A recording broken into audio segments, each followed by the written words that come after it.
Chef Vale is in town. So we have our Nature's Own honey wheat bread, right?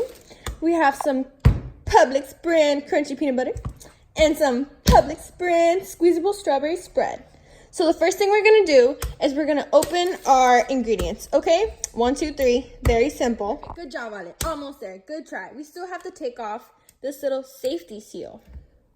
Good, just need to take off this little excess paper. Good enough. Come over and get some utensils. We have a nice little knife. And now we're gonna grab a plate. Now we're gonna use the first piece, even though most people waste it because we don't waste food.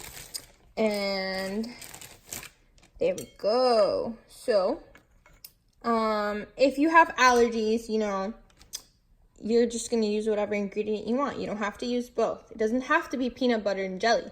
It can be jelly and jelly, or jelly squared, or vice versa with the peanut butter. Pretend that we're not gonna drop the camera, even though we're terrified we will, aka iPhone. And then we're gonna pause and spread so that people can't tell that we have no cooking skills, even though we just admitted we don't. Good job.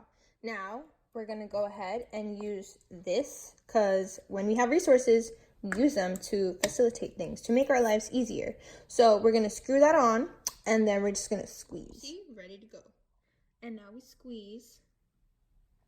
And then we squeeze a little more. All right, that's enough. Now we make the pieces of bread hug. Perfect. Yep, they're cuddling, which means it's gonna taste delicious because we made this with love. Oh, look at that beautiful piece of bread people usually waste. Looks so good.